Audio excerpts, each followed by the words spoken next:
بسم اللہ الرحمن الرحیم۔ نازیہ آصف اب دوپہر ہونے کو تھی۔ پہاڑوں کی چوٹیوں پہ دھوپ سے سردی خاصی کم ہو چکی تھی۔ ابھی تینوں کی آنکھ لگنے ہی لگی تھی کہ گڑ گڑاہٹ کی سی آواز سنائی دینے لگی۔ تینوں چونک کر اٹھے، دیکھا تو ایک بہت بڑا پتھر نیچے کی طرف لڑک رہا تھا، جس کے ساتھ اور بھی کئی پتھر تھے جو سب نیچے کی طرف آ رہے تھے۔ وہ تینوں ایک طرف کھڑے ہو کر انہیں دیکھنے لگے۔ تھوڑی ہی دیر بعد وہ پتھر ایک کھائی میں گر گئے۔ یہ دیکھ کر تینوں دوست پریشان تو ہوئے مگر خوف زدہ نہیں۔ انہوں نے کافی سارا پھل جمع کر لیا تھا۔ اگلے دن ان کا واپسی کا ارادہ تھا۔ جب پھر وہ دوپہر کو سستانے کے لیے لیٹے تو زمین پہ ارتعاش بھی تھا اور کچھ زلزلہ سا لگ رہا تھا۔ پھر تینوں دوست اٹھ کر ادھر ادھر وجہ تلاش کرنے لگے مگر یہ کیا! تینوں دوستوں کے ہوش اڑ گئے۔ ایک بہت بڑا گلیشیئر پہاڑ کے نیچے کی طرف سرک رہا تھا۔ بہت ممکن تھا کہ یہ گلیشیئر اس مختصر سی بستی کے اوپر گر کر اسے تباہ کر دیتا۔ بستی کے لوگ تو سردی کی وجہ سے پہاڑ کی چوٹیوں کی طرف جاتے ہی نہ تھے۔ اب بستی کے لوگوں کو خبردار کرنا بھی ایک ذمہ داری تھی۔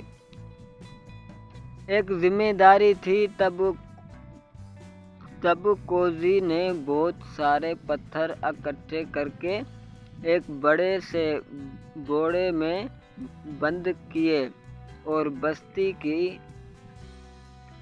بستی کے پاس ایک اونچی چٹان پہ کھڑے ہو کر زور زور سے لوگوں کی چھتوں پہ پھینکنا شروع کر دیے۔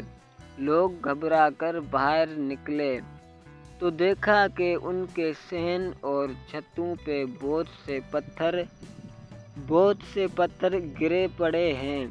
اتنے میں وہ تینوں دوست غائب ہو چکے تھے۔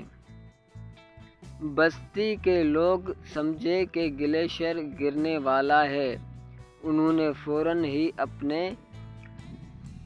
فوراً ہی اپنے گرمائے گھر خالی کیے اور نیچے وادیوں میں چلے گئے اور پھر سب نے دیکھا کہ گلیشیئر بستی پہ آ گرا اور سب گھر تباہ ہو گئے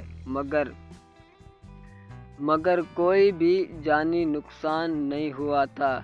تینوں دوست اپنی کامیابی پہ خوش تھے۔ اب وہ ڈھیر پھل لے کر راستے میں چھپتے چھپاتے اپنے جنگل میں پہنچ گئے تھے مگر ایک چیز انہیں بہت پریشان کر رہی تھی کہ راستے میں نظر آنے والا تقریباً ہر بندر بہت کمزور اور مریل سا لگ رہا تھا۔ وہ سمجھے شاید بھوک سے ایسے ہو رہے ہیں مگر قریب جا کر پتہ چلا کہ یہ سب تو خارش سے ایسے ہوئے پڑے ہیں۔ بہت سارے بندروں کا تو بہت برا حال تھا۔ اب ایک بار پھر تینوں پڑھے لکھے دوستوں نے دماغ لڑایا تو انہیں ایک بات سمجھ میں آئی مگر اس پہ عمل کرنا بہت مشکل تھا۔ یہ پایا تھا کہ اوپر برفوں میں جو گرم پانی کا چشمہ بہہ رہا تھا، اگر اس میں ان سب کو نہلایا جائے تو مرض ٹھیک ہو سکتا ہے جب یہ بات سب جانوروں کو بتائی گئی تو وہ بیچارے تو بیماری سے تنگ آئے پڑے تھے، فوراً تیار ہو گئے۔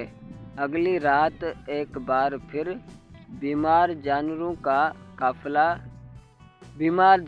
کا قافلہ پہاڑوں کی چوٹیوں کی طرف رواں دواں تھا۔ جب سارے بندر وہاں چشمے تک پہنچے تو بھوک اور بیماری سے نڈال ہو چکے تھے۔ تینوں دوستوں نے سب کو ہمت دلائی کہ بس ایک بار اس چشمے میں نہاؤ، پھر آپ ٹھیک ہو جاؤ گے۔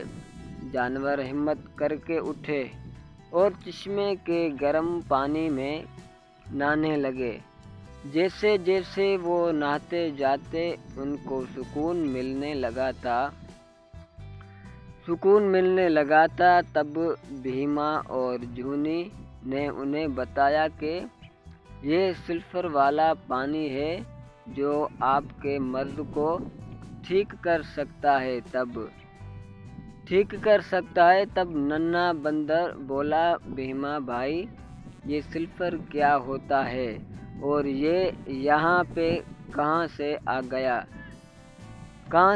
گیا؟ تب بھیما نے انہیں بتایا کہ یہ ایک ایسا عنصر ہے جو پہاڑوں کے اندر اللہ پاک نے چھپایا ہوتا ہے تاکہ لوگ پہلے علم حاصل کریں اور پھر اس کی نعمتوں کو ڈھونڈ کر انہیں استعمال کریں۔ 2 دفعہ نہانے سے ہی سارے بندر ٹھیک ہو گئے تھے۔ اب وہ واپسی کے لیے تیار بیٹھے تھے۔